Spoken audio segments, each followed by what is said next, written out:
Welcome to the Water Trough, where we can't make you drink, but we will make you think. My name is Ed Drozd of the Small Business Doctor, and I'm really excited you chose to join me here as we discuss topics that are important for small business folks just like you. If you're looking for ideas, inspiration, and possibility, you've come to the right place. Join us as we take steps to help you create the healthy business that you've always wanted.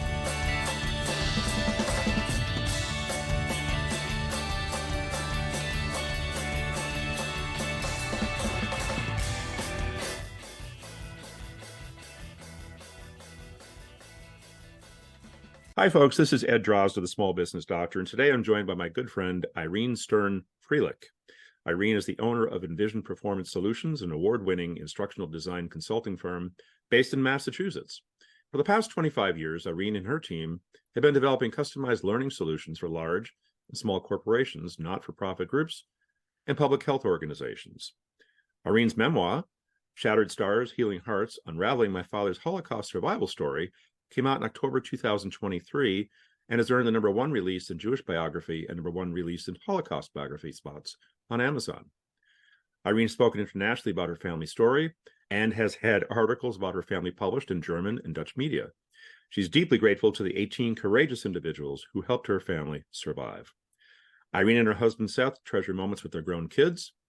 Irene enjoys playing flute, kayaking, biking, and snowshoeing, and is an avid cook and home entertainer. Irene, welcome. Hi, Ed. Thanks so much for having me. I'm excited to be here today. And I'm excited to have you here with us today as well.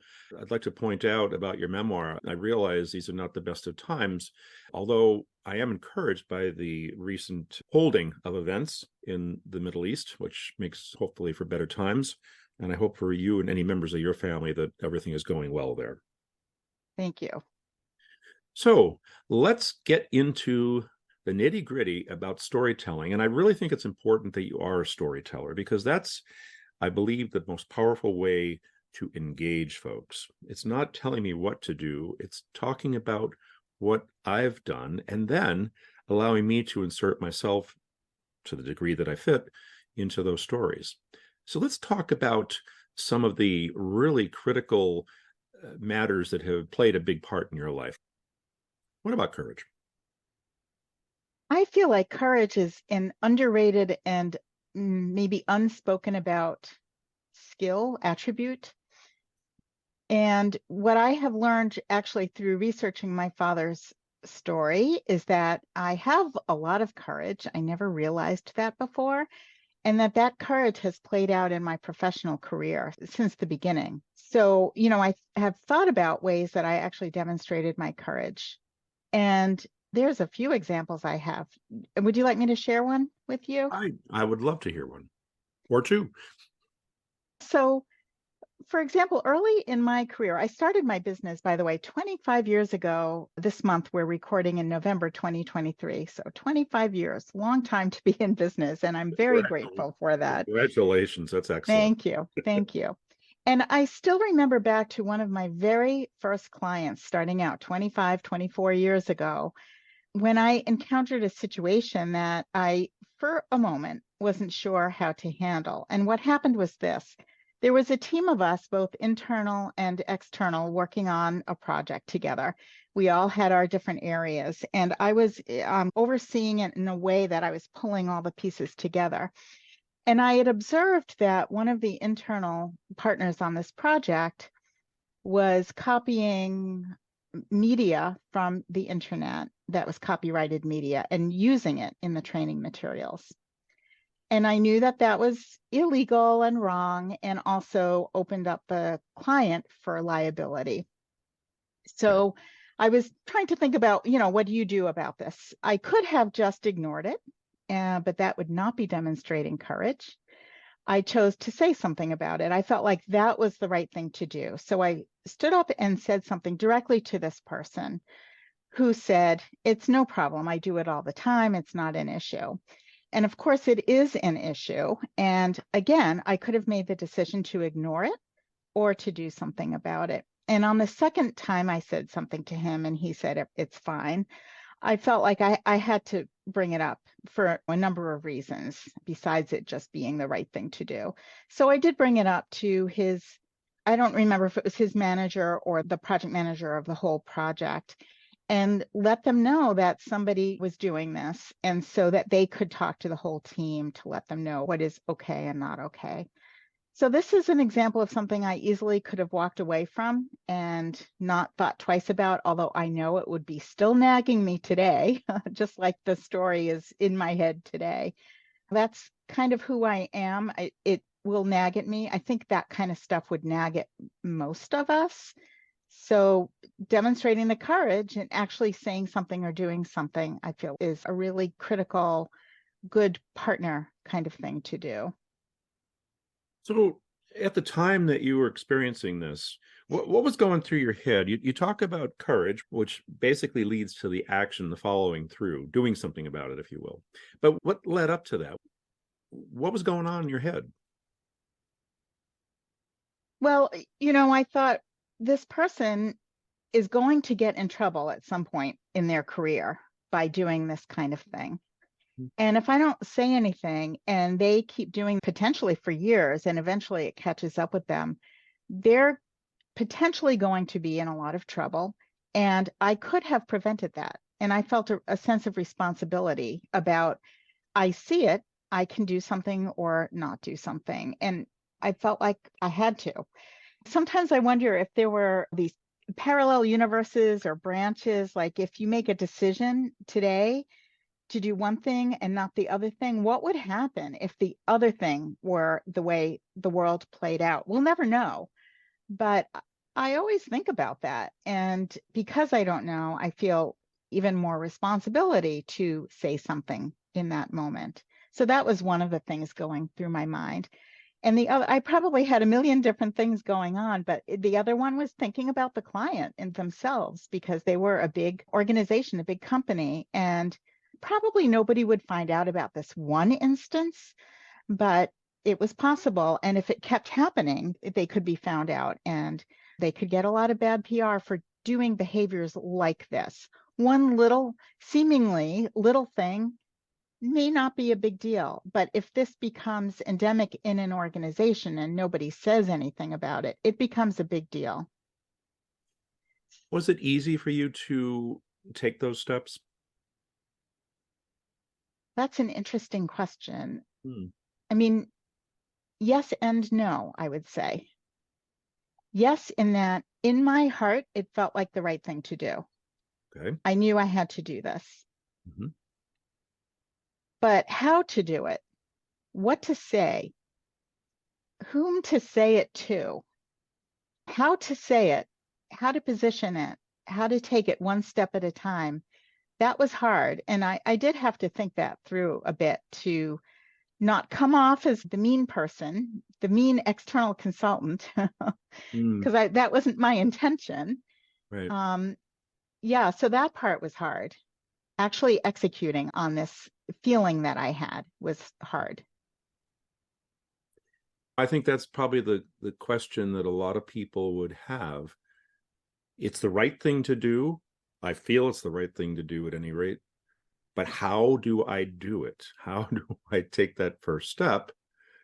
And all those things that go through your head, as you said, I think that is the obstacle, the barrier, perhaps, Mhm. to going forward. I think a lot of people would stop and they'd go, yeah, it's not the right thing. I have to say something, but, and that's the end of it. Yeah. I think it's really easy to go down that path. It's the path of least resistance, right? Oh, yeah. But we have to live with that decision. Mhm. And maybe it doesn't bother some people. Maybe it bothers some people more than others. I don't know. I know these things bother me. I remember such picayune things, seemingly picayune things that are important to me. So I need to say something. But I'll tell you, I think that this idea of authenticity plays into this. Okay. So what I mean by that is if I am myself and I am my genuine self at work and reveal a bit about who I really am and just be myself, people are going to relate with me better. Okay. And that makes it easier to say the hard things there are to say. Sometimes a lot easier because we can say things to each other if we know each other. well enough or in a way that we're both being authentic with each other. And that builds trust. And when you're building trust, you're able to say these harder things.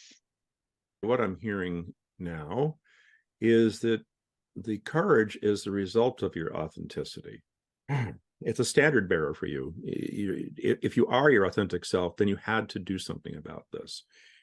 And the courage is that which allows you to go forward, not just simply to accept you got to do something, but to do something. Is that correct? That's a really interesting connection of the two attributes that I love. So maintaining my authenticity would be really important to helping me have the strength to be courageous and say the things that are important to me to say or do. Yeah, I think they do go hand in hand. Certainly, authenticity can help with courage.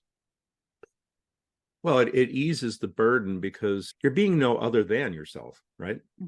Right. This is me being me. And that courage is the result of me being me. I have then to do something. I've got a responsibility, perhaps an obligation. Yeah. I think you're right. And, I was thinking of this other example of courage that I think aligns well with authenticity also, which is it's actually a general example because this has happened a few times in my business where a client will come to us and ask us to do XYZ. So they're placing the order with us. And our role is to develop custom training programs for our clients. And we want that training program to impact work performance and to have a purpose in the greater business.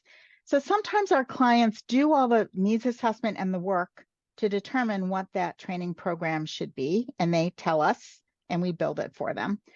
Or they maybe haven't done all of their homework, or they think they have, but then there are holes poked in it. And so when they call us in, if they place their order with us, and we determine by asking them some of our standard questions that it just might not help them achieve the business goal they think they need to achieve, we'll say something about that. I'll say, I'm not sure if you're quite ready for this. Should we work on this other aspect and think it through a little more first? And I'll tell you, sometimes we've lost projects because of that. Not that they necessarily go to another consultant, but they realize that they didn't do all of their homework first and they need to do a little more work, and they appreciate that we're being honest with them and trying to give them the best product they can get. We might not ever see that project, or we might see that project and a lot more because we have built this trust with them and this authenticity. But it takes courage to say something like that and potentially lose a project you think you're getting, and that sometimes can be very lucrative. So yes, you make a good point, and I can see those going hand in hand. I admire the fact that you're willing to forgo a lucrative project for the sake of getting it right. And when I say getting it right, I'm referring to the client being prepared to go forward. I think a lot of people could take note of that and ask themselves, am I doing this? It's easy for us to administer to the needs of people under the bona fides of the quote expert, but we really need to engage that client and make sure they're fully prepared to take advantage of what we have to offer. I like what I'm hearing. And I hope that people will take that away as an important lesson about courage, about authenticity, about being there for your clients. It's a lot more than getting a lucrative contract, right? It's not Jerry Maguire, show me the money. Let us do it right. Correct? Yes. And I'm looking for a long-term relationship. And so if I take on a project that isn't going to be quite right, they're never going to come back to me anyway. Right. Whereas if I turn it down and they understand why I'm turning it down, they are likely to come back to me. And that has happened where they'll come back either with that project when they're more ready or something else. I imagine throughout the course of your career that you've had many instances where your authenticity has given rise to the need to be courageous and go forward. But I'd like to go back to that first example that you gave when you first got into business. What lessons did you learn after that specific experience? And have they come forward with you to this day? Another really great question, Ed. Great question. So one of the powerful lessons is to not sweep things under the rug, to realize that doing the right thing, or what I perceive as doing the right thing, which might differ from somebody else's right thing, Sure. hopefully not too much, but from time to time it might differ. Sweeping something under the rug wasn't going to make me feel any better. And it certainly wasn't going to help the other people.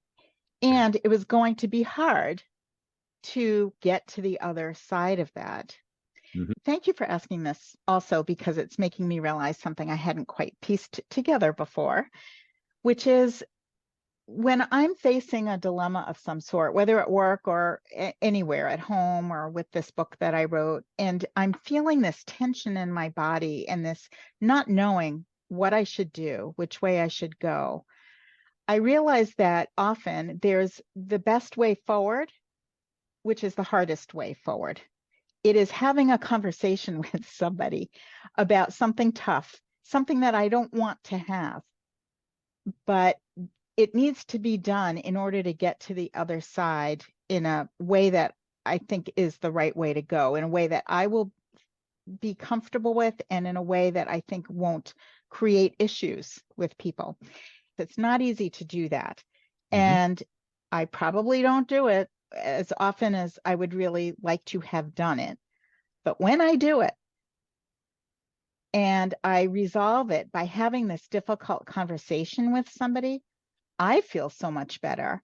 And usually our relationship is so much stronger. This could be with a friend. It could be with somebody I met in Germany on my travels. It could be with work. So that is something I have learned. And thank you for bringing that out, because it just makes me feel like I'm going to do this more often and not question myself about which way to go. I just need to figure out the right words to say and how to say them. Just is a big word there. Earlier, you mentioned trust, and I can clearly see how trust plays a big part, especially since you want lasting relationships. But even if you don't, I sense that building trust is something really vital to you. And compassion and kindness are things that fit in. You mentioned compassion and kindness in your notes to me. And I really see how that fits into building trust. And it's emerging in this most recent little piece of the conversation right here. How does compassion and kindness fit into the building of trust for you? There's a great book I would like to plug, if I may, that guides me a lot. I was so happy to find this book. It's called The Trusted Advisor, and it's by David Maister, Charles Green, and Robert Galford. And in this book, they propose something called the trust equation. I'd like to just tell you what the trust equation is, if I may, because it says it all right here. It says trustworthiness is the sum of credibility, reliability, and intimacy divided by self-orientation. So to build trust, you don't focus so much on yourself, and you focus more on being credible, on being reliable, and on what they call intimacy, which they describe as people trust those with whom they are willing to talk about difficult agendas. And I think that's really what I'm talking about here. So it's part of the trusted advisor's trustworthiness equation. I highly recommend that book just as a rubric for talking about trust in organizations. And it's something that I follow and I've written blog posts about because I feel so strongly about it. And so the compassion and kindness comes in this low self-orientation. That's on the bottom of the fraction there. So you want to decrease your self-orientation, which means have more compassion and kindness for the other. And that helps to increase trust. So that's a very analytical way to look at it for those who like the analytics. But it works, and it works for me. It feels right, and it works right in the brain also. Number one, thank you for the plug. I completely agree with you, and I can relate, as I actually consider Charlie Green a friend of mine. And I have read this book and I am familiar with the equation. And I just think it's really cool that you brought up that book, the equation, and his work. And yes, I absolutely agree that it fits right in here with trust, compassion, and kindness. If your authentic self is one who really believes in compassion and kindness, who values nurturing and building trust in a relationship, and recognizes the times when it's going to be difficult to do just that, to be trusted, to be compassionate and kind, sometimes is going to take you to places that are uncomfortable.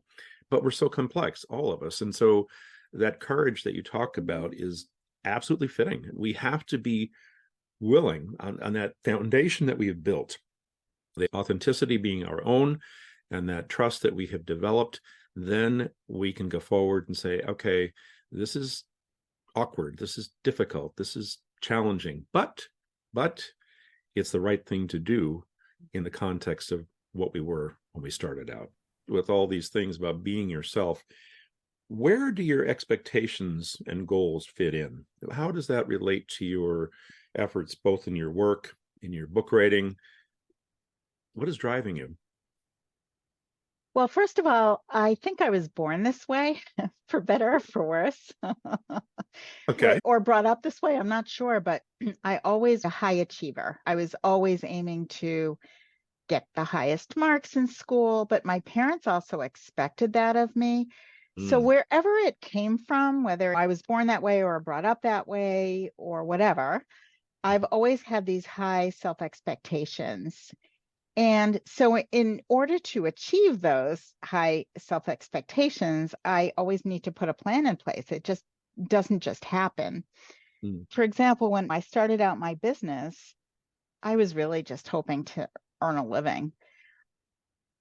But as I saw that there was a real need for what I was offering out there, and my business grew and grew, I realized this was a real thing. 25 years ago, I started, but maybe 23 years ago, it really started taking off, and I couldn't even keep up with the work. So it became really a full business with a business plan and with team members and a lot of other things that come along with businesses.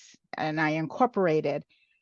So, in order to achieve what were in the beginning kind of softish goals, I created hard goals. So, I set goals for what our sales were going to be, what our number of new clients per year was going to be, and I keep that up. I keep setting goals year to year. I actually have my 3-year goals, my 1-year goal, my quarterly goal in order to meet the yearly goal. And then somebody taught me the word a sprint, which I think technically is a couple of days or a week in order to achieve that quarterly goal. I use the timings that work for me. Right now, it's my sprints are not really sprints, but they're 3 weeks. I break down all my work in 3-week or so increments, all with a view of achieving my annual goal. So I'm setting these goals and I'm setting lofty goals. Some people call them BHAGs, big, hairy, audacious goals. I don't know what life is like without those. So I set them and usually I achieve them. And I'm in some ways amazed when I achieve some of these lofty goals. And in other ways, I realize if I never set that goal, I never would have achieved it. And I have the potential to achieve it. So that's how I do it for work. And for my book, I mean, I'm not a writer. I write articles and blog posts for work, and I write training programs. That's Mhm. very different than writing creative nonfiction, which is what my memoir is. And it's a complex book because it has multiple time frames in it, and we're jumping back and forth in time. And it's long, it's 360 pages, and that's because I cut 100 pages. And how to accomplish that when I really didn't know what I was doing when I started out. So my big, hairy, audacious goal was publish this book and then breaking it down to what do I need to do to achieve that goal, which included learning how to write creative nonfiction memoir, learning how to write, for example, emotion. I had no idea. I couldn't just say I cried. That doesn't work in a book. Right. Right. and learning how to publish it, learning all these things. So I had to break it down. So setting this goal of actually publishing the book was my lofty goal. And now that it's published, which is incredibly exciting to me, unbelievable. Now my lofty goal is to plan to schedule 50 events in the next year related to this book, which is a lofty goal, but I can do it. And again, I've broken it down. I have a plan. And as long as I have enough time to execute on the plan, I think I can do it. So it's breaking down setting high expectations, breaking it down, and talking about it. That was one of the big things that led to my success in most things that I've done professionally with my book and also even with biking. And I'll explain that. But I tell people what my plans are. So I told people I was writing a book in the early days of writing when I had no idea if I could really do this or not. I told everybody I knew I was writing a book because there was no way I could back down from that. I mean, there was, but I didn't want to. I had to maintain myself, my dignity is how I saw it. I'm kidding a little bit, but it helped me stay focused on writing the book. And with riding a bicycle, I had wanted to do a metric century bike ride in New York City. That was a big goal of mine. So that's about 60 miles. Ooh, okay. And I've ridden 20 miles, 24 miles. This was about 10 years ago when I was in a little bit better shape. And so I thought, well, 50 miles, 55 miles, the actual ride was 55 miles, but we ended up doing the metric century because we got lost and stuff. So I consider it a metric century. But, I broke it down to what did I have to do to be able to accomplish that? And I told everybody I was doing that. So could I do it? I didn't know if I could actually do it. There were some moments during the bike ride that I didn't know if I could actually do it because I wasn't eating enough food. Right. But I did it. And I did 65 miles in a day. And I'm very proud of that. But it's not as likely as I would have actually done that if I hadn't told people I was doing it and committed to the world in a sense that I was doing it. So accountability is having yourself and someone else to hold the expectation to you. Absolutely. Yes. I have a question here. Certainly people are familiar with the idea of goals, but listening to the way that you've set this up, the sprint, the quarterlies, the annuals and such, I think a question that might come to mind for people is, how do you manage to track these things? The idea of goal setting is relatively common enough by itself, but how do you track all these things? Because you got a lot of stuff going on here. You might say you're juggling a lot of balls in the air. So I have an operations mindset. I went to business school. I always liked being organized in an operational kind of way. So I set up for my business a lot of operational, let's say, spreadsheets. I'm the spreadsheet queen, people call me. Okay. And they're not even that complex, but there's a lot of information on them. So I track my prospects on a spreadsheet and prospect through sale and all the things I need to do to complete that sale and onboard that client and then follow up with that client. That's one whole operational sheet. I have an operational sheet on networking and making sure that I keep up with people because that's an important part of what I do, maintaining relationships, even with people that I haven't worked with in years or have never worked with, but we have a good relationship and we help each other out from time to time. So I want to be sure that I'm being in touch with people in a thoughtful way. So I have a separate operational sheet for that. So I have a number of operational sheets that I go to help keep me organized because I would not remember to do these things in a regular way. And then I just put placeholders in my calendar for doing my marketing activities or my networking activities. Sure. And I also have all the projects that we have at the moment. So I have a separate spreadsheet for that because I have an amazing team of people who do most of the work and I will manage the projects. or sometimes I'm not very involved, but I need to know what's going on. So I need to track all of those projects. So that's yet another spreadsheet. Cool. And it's funny you asked this though, Ed, because I was just thinking about how I'm going to manage such things for these events that I want to plan in this next year, these 50 events related to my book. Mm. And I'm trying to decide if I want to, I mean, it's a business, right? I'm treating it like a business, but do I want it to be as operationally oriented as my EnVision business is? And that's something I'm working through right now. I don't want it to be so systematic in a way. I mean, that will be more efficient, but this is really a labor of love, of deep love, and I want to keep it there. And so I'm actually struggling with that at the moment, and I'll need to be working that through. I have a suspicion that you're going to do just fine with that based on the things that you've done thus far. Thank you. I hope so. Thank you. I believe you will. So listen, Irene, we're running out of time here. So is there anything you'd like to leave us with before we close up? I'd like to say don't doubt yourself, don't second guess yourself to your listeners. Go with what your heart tells you and figure out a way to move forward with that, because I think the heart is where all the answers are. If we all worked from our heart, this world would be a very different place, I believe. I thank you for that, and I do agree with you. Folks, this is Ed Draws, the Small Business Doctor. I want to thank you for joining me today with my good friend Irene Stern Frielich.